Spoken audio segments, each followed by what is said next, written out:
Bonjour tout le monde, j'espère que vous allez bien. Pour les nouveaux sur cette chaîne, bienvenue sur ma chaîne La Vie Kairos, LVK. Donc j'espère que vous allez bien depuis la dernière vidéo. Moi ça va très bien, ça va beaucoup mieux même. Parce que depuis la dernière vidéo là, j'étais encore malade là jusqu'à mercredi. Donc bon, merci Seigneur, ça va beaucoup mieux. Donc j'espère que vous, dans votre côté, tout le monde va bien, les proches, la famille, collègues, etc. etc. Donc, comme j'avais fait une petite précision dans la dernière vidéo, je vais parler sur le thème du fait d'avoir un bon suivi après sa conversion, surtout après son baptême. Donc, je vais expliquer, raconter comment ça s'est passé pour moi personnellement, et puis ensuite ce que je pense, mon point de vue, et ce que je pourrais en dire là-dessus, quoi. Donc du coup, moi j'ai pris mon baptême. Alors du coup, j'ai eu la préparation au baptême. Donc toutes les églises le font hein, normalement.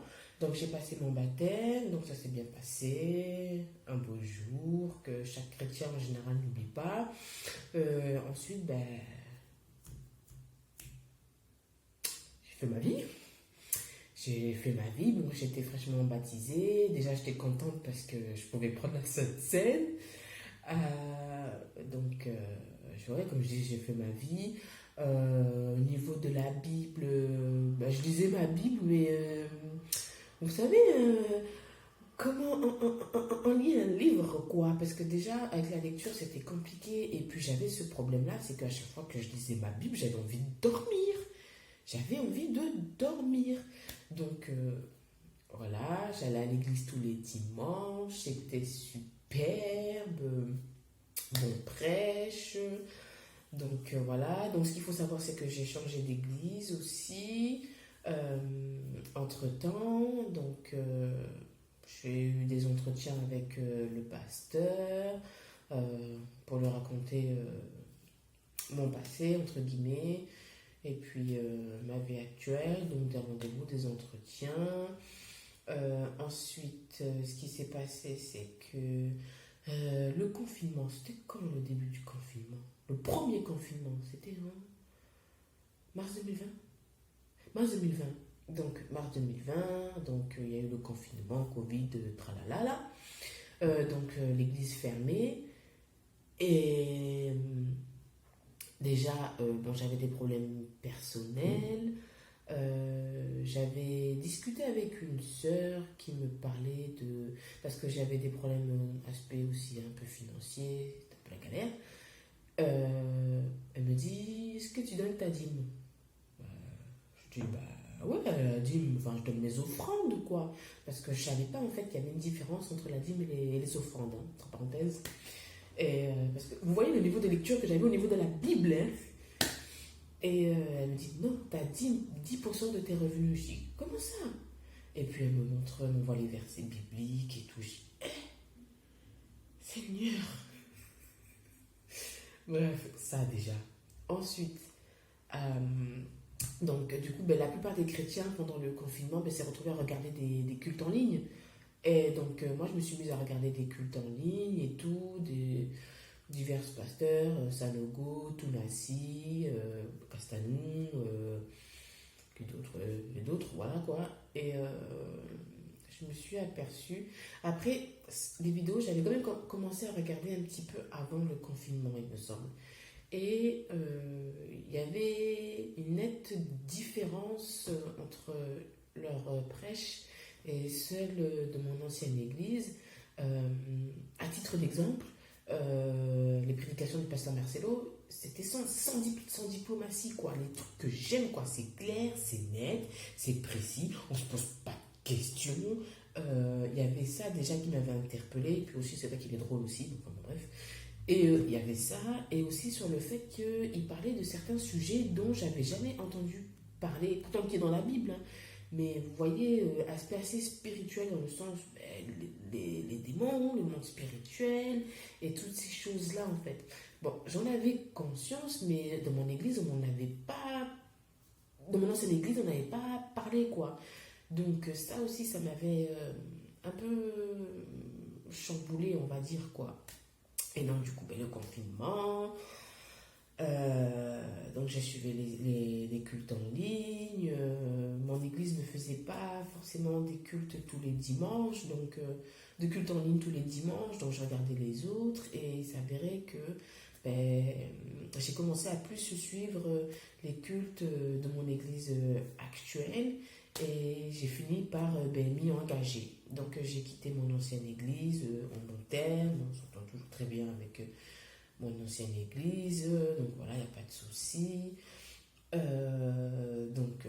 je me suis engagée dans ma nouvelle église, donc j'ai fait on appelle ça parcours de la nouvelle, parcours de croissance de la nouvelle créature, je vais y arriver. Donc j'ai fait ça et je me suis rendu compte que j'avais un gros problème de base. Je n'avais pas les fondements qu'il fallait avoir. Et surtout, une chose dont je n'avais jamais entendu parler, c'était les blessures de l'âme. Et moi, j'en avais, hein. Rejet, colère, amertume, et puis j'en passe, quoi. Et j'apprends tout ça au bout de 3-4 ans après ma conversion, quoi. Donc, c'est dire que j'ai pris un peu de retard, quoi, on va dire. Enfin, personnellement, je trouve que j'ai pris un peu de retard, mais bon, Dieu me l'a rendu au centuple. Merci Seigneur. Et du coup, j'ai fait ce parcours-là, j'ai appris énormément de choses, j'ai beaucoup évolué spirituellement. Au niveau de la lecture de ma Bible, maintenant, j'essaie de faire en sorte de la lire vraiment assidûment. Tous les jours, j'essaye, que ce soit Bible papier, électronique ou compagnie, et de manière de lecture en esprit, pas en charnel, quoi, on va dire. Il y a ça, la méditation aussi. Tout ça, je l'ai appris en même pas 2 ans. Tout ça. Donc, vraiment, je remercie le Seigneur parce que j'ai beaucoup appris en ce temps-là. Donc voilà pourquoi du coup j'ai décidé aussi de faire entre guillemets ce thème-là pour cette vidéo, sachant que en plus je sais que j'ai souvent entendu que la plupart des chrétiens quand ils viennent à Christ, ils demandent à ce que ils demandent au Saint-Esprit afin qu'il les mette dans l'église où ils souhaitent. Moi j'ai pas fait cette prière-là personnellement, j'ai atterri, quoi. Donc j'ai fait et tout. Bon, c'est comme ça. Ça, ensuite au niveau fraternel, alors je suis toujours en bonne entente avec les frères et sœurs de mes anciennes églises, il n'y a pas de souci, on s'entend bien. Sauf que j'avais quand même un petit manque, je sais pas si je peux dire un petit manque, mais dans le sens où, vous savez, en tant qu'ancien musulman, on a, comment dire ça, il y a des choses qu'on a vécues que d'autres chrétiens non anciens musulmans n'ont pas vraiment connu, quoi. Donc c'était assez bizarre. Enfin, surtout pour se faire comprendre sur certaines choses, quoi. Donc il y avait ça. Et puis aussi, en plus, j'étais jeune. Enfin, je suis toujours jeune. Bref, je suis toujours jeune et maman, quoi. Donc, et du coup, dans mes anciennes églises, il y avait des jeunes, mais il n'y avait pas de maman. Donc, c'était un peu compliqué, quoi. Et ce qui s'est passé, c'est que maintenant, au jour d'aujourd'hui, je remercie le Seigneur, c'est que maintenant j'ai tout ça, quoi. J'ai des sœurs qui sont chrétiennes, qui sont mamans, j'ai des sœurs, frères et sœurs aussi, qui sont chrétiens anciens musulmans. Donc je retrouve mon juste milieu, quoi. Donc je suis contente par rapport à ça. Et voilà ce qui me concerne personnellement. Maintenant, ce que je pourrais dire de mon point de vue, surtout, c'est que quand vous venez à Christ, demandez au Saint-Esprit, est-ce que vous avez un bon suivi, est-ce que vous avez une église qui vous suit bien, surtout pour les anciens musulmans, parce qu'on sait très bien que quand on est dans l'islam, enfin l'ancien musulman, c'est très, entre guillemets, on va dire famille, surtout pour les événements, vous savez, les grands événements, style l'Aïd, tout et compagnie, donc voilà. Et quand tu deviens en Christ, ben, malheureusement, surtout pour ceux qui se retrouvent tout seuls, ben, ils se retrouvent tout seuls, quoi. Et ça, ça peut être dangereux parce que justement, le diable va se servir de ça, en fait, pour causer du mal, quoi. Et ça, c'est difficile, quoi. Donc c'est pour ça, maintenant, au jour d'aujourd'hui, il y a les réseaux sociaux, il y a Instagram, il y a Facebook, WhatsApp, tout, tout, tout.